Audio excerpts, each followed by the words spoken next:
estava estudando, você já seguia com um viés de tentar entender essa fusão de fenômenos, tanto físicos quanto espirituais, já na época de estudo da faculdade? Porque você falou que estava no 5º ano, né? Quando seu pai teve a cirurgia espiritual. Por 4º por 5º ano. Não, mas eu tinha uma biblioteca em casa. Uhum. Então tinha os livros, por exemplo, de um médico chamado André Luiz, entendeu? Então eu, pela curiosidade científica, pegava e via o seguinte: como é possível alguém com uma formação primária escrever livros com com tantas palavras científicas, tantas palavras tecnológicas? Só pode ser um médico que está escrevendo e não um médium. E nós sabemos que quem escreveu esses livros foi um médium, André Luiz. Além disso, nada. Até o momento que eu fiquei chocado em ingressar em uma dessas reuniões e ver o fenômeno do teletransporte e da materialização de espíritos. Por que eu falo teletransporte? Porque sob condições especialíssimas, raríssimas, perigosíssimas e com manipulação de tremenda quantidade de energia, esses que estão vivendo em um universo paralelo ao nosso, que é para onde nós vamos, podem de lá se teletransportar e durante alguns momentos se materializar. E se o médico estiver numa reunião dessa? E se quem se teletransportar for médico que já morreu e que já tem habitado esse mundo como nós, em corpos semelhantes aos nossos? E se fosse possível diálogo entre esses dois médicos? Esse que ainda aqui está e com aquele que se teletransporta e se materializa?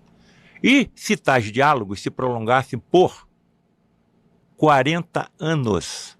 Pois foi exatamente o que aconteceu comigo. Como é que eu vou voltar? Vou voltar para onde?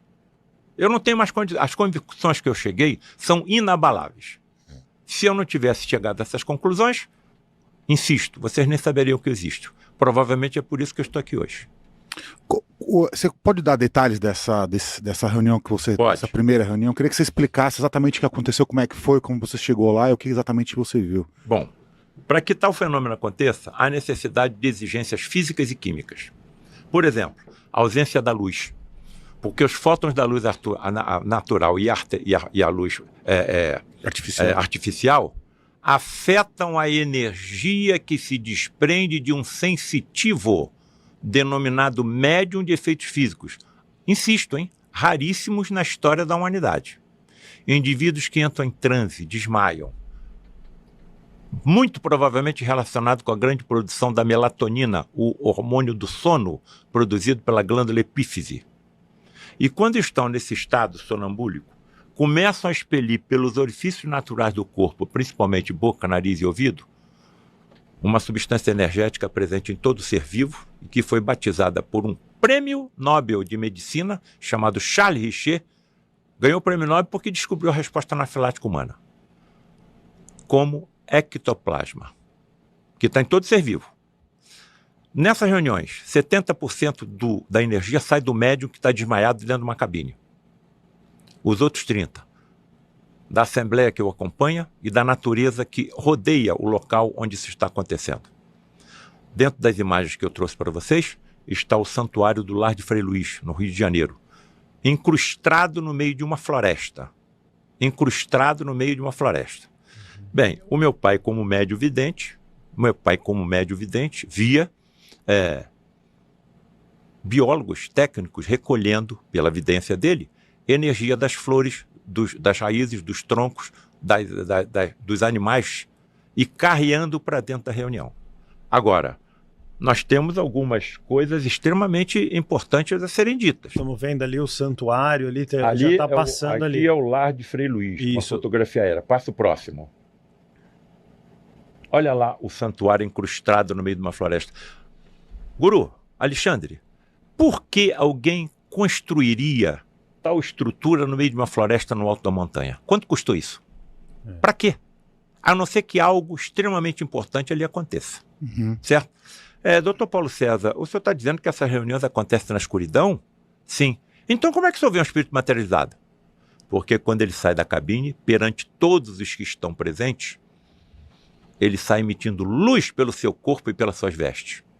Assim como acontece com pirilampo, com vagalume, com peixes abissais, com bactérias oceânicas. Não existe milagre, não existe sobrenatural. Existem leis físicas, químicas e biológicas que a nossa ciência ainda não alcançou. Essa é questão de tempo. Pensamento é energia. Pensamento tem átomo. Agora, a nossa ciência só sabe o que acontece em 4% do universo. Então, por isso, a gente ainda não compreende. Agora, se imagine você numa reunião dessa.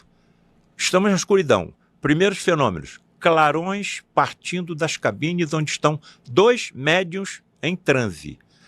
Sabe que clarões são esses? Radiações ultravioletas que esterilizam a atmosfera da sala. Porque até cirurgias esses médicos teletransportados realizam. E com a esterilização da atmosfera com as radiações ultravioletas, se impede a infecção das cicatrizes, das cirurgias. Daqui a pouco a cortina se abre, você vê um ser de luz sair e cuidar de 1, 2, 3, 4, 5 pacientes, leito por leito. Está aqui também o Santuário de Frei Luís por dentro fotografado. E em determinado momento se aproxima de você como médico e começa a dialogar com você. Peraí. Ali, vamos subindo, estamos subindo pela atmosfera, pela floresta. Vamos entrar, a luz que menos afeta o ectoplasma é a luz vermelha. Dentro do espectro da luz branca, a menos energética. Uhum. Ingressemos no santuário. Então nós vamos nos acomodar. Olha o tamanho do auditório. 80 lugares? Todos vendo a mesma coisa? Eu estou sendo bem claro, não são médios videntes simplesmente que estão vendo, não. Se vocês estivessem comigo numa reunião dessa, vocês iam ver isso acontecer. Nos acomodamos, ali à minha esquerda tem 4 leitos, à minha direita dá para ver uma cabine de acrílico, com o 5º leito.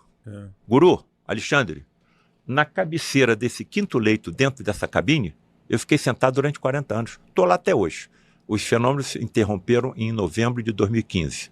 Mas tudo bem. Mas durante 40 anos... Aí sai uma entidade médica materializada, cuida do 1º, do 2º, do 3º, do 4º, e quando entra dentro da cabine para cuidar do 5º, começa a conversar comigo, de médico para médico. E quem é o médium? Um mecânico de automóveis. Como é possível ele utilizar os termos técnicos médicos sendo um mecânico de automóveis? Vocês não imaginam a quantidade de informações que me foi passada.